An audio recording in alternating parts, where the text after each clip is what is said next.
बरेली से एक ऐसा मामला सामने आया जिसने प्रशासनिक हलकों में हलचल मचा दी है। पूर्व सिटी मजिस्ट्रेट अलंकार अग्निहोत्री ने अपने निलंबन आदेश को खुले तौर पर ठुकरा दिया है। अलंकार अग्निहोत्री का कहना है कि जब वो पहले ही इस्तीफा दे चुके हैं तो निलंबन की कार्यवाही का कोई औचित्य नहीं बचता है। उन्होंने पूरे मामले में एसआईटी जांच की मांग भी की है। क्या है पूरा मामला और क्यों खड़े हो रहे हैं कई गंभीर सवाल। नमस्कार, आप देख रहे हैं निशा नौ समाचार और मैं हूं आपके साथ शुभी शुक्ला। देखिए हमारे साथ ही विशेष रिपोर्ट। यूपी के बरेली में पूर्व सिटी मजिस्ट्रेट अलंकार अग्निहोत्री का कड़ा रुख और बेबाक रुख अब चर्चा का विषय बन गया है। हाल ही में उनके खिलाफ जारी हुआ निलंबन आदेश, जिसे उन्होंने न सिर्फ स्वीकार करने से इनकार किया है बल्कि खुलकर सवाल भी खड़े कर दिए हैं। अलंकार अग्निहोत्री का कहना है कि उन्होंने पहले ही अपने पद से इस्तीफा दे दिया था। ऐसे में निलंबन की कार्यवाही नियमों के खिलाफ। उन्होंने साफ शब्दों में कहा कि इस्तीफे के बाद किसी अधिकारी को निलंबित करना ना तो प्रशासनिक प्रक्रिया के अनुरूप है और ना ही न्याय संगत। पूर्व सिटी मजिस्ट्रेट ने इस पूरे मामले को पूर्व नियोजित बताते हुए कहा कि उनकी छवि धूमिल करने के लिए यह कदम उठाया गया है। अलंकार अग्निहोत्री ने अब इस पूरे प्रकरण में एसआईटी यानी विशेष जांच की मांग की है। उनका कहना है कि पूरा मामला तथ्यों से परे जाकर तैयार किया गया है और इसमें प्रशासनिक दबाव की भी भूमिका हो सकती है। उन्होंने ये भी आरोप लगाया कि उन्हें बिना पूरा पक्ष सुने निलंबन आदेश जारी किया गया है, जो कि प्राकृतिक न्याय के सिद्धांतों का उल्लंघन है। वही प्रशासनिक सूत्रों का कहना है कि निलंबन आदेश शिकायतों और प्रारंभिक जांच के आधार पर जारी किया गया है। हालांकि अलंकार अग्निहोत्री के इस कड़े रुख के बाद अब मामला सिर्फ निलंबन तक सीमित नहीं रहा, बल्कि प्रशासनिक प्रक्रिया और नियमों की व्याख्या पर भी सवाल खड़े हो गए हैं। जानकारों का मानना है कि अगर ये मामला एसआईटी तक पहुंचता है तो आने वाले दिनों में कई बड़े खुलासे हो सकते हैं। अभी करीब एक घंटे पहले जिलाधिकारी महोदय जो बरेली हैं श्री अविनाश सिंह जी, उन्होंने वार्ता के लिए मुझे बुलाया।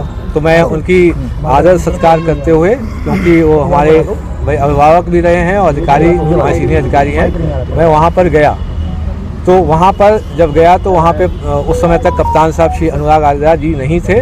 5 से 10 मिनट के बाद जिलाधिकारी महोदय द्वारा कप्तान साहब को कॉल करके श्री अनुराग आर्या जी को बुलाया गया। इस दौरान जो हमारे साथ सचिव साहब जो हैं बार एसोसिएशन बरेली के सचिव साहब दीपक पांडे जी भी थे, मेरे साथ में थे।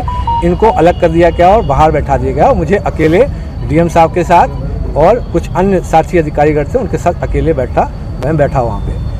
मुझे कंटिन्यूस प्रलोभन दिया जा रहा था कि तुम एक काम करो, 3-4 दिन की छुट्टी ले लो, रिलैक्स कर लो, 1-2 दिन रिलैक्स करो।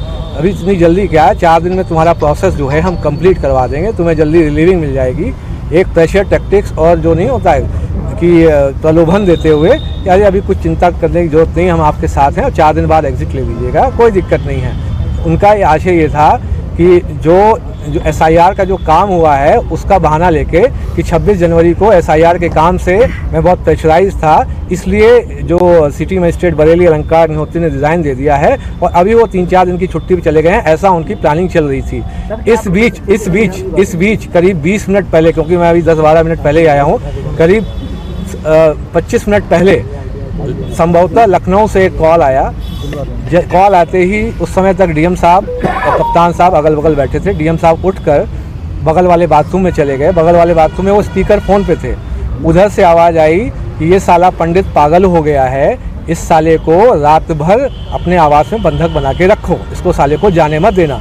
जैसे ही मैंने सुना तुरंत मैंने दीपक पांडे जी जो बार एसोसिएशन के सचिव हैं उनको कॉल किया। मैंने उनको बता दिया कि मुझको बंधक बना लिया गया है, रात भर ये छोड़ेंगे नहीं।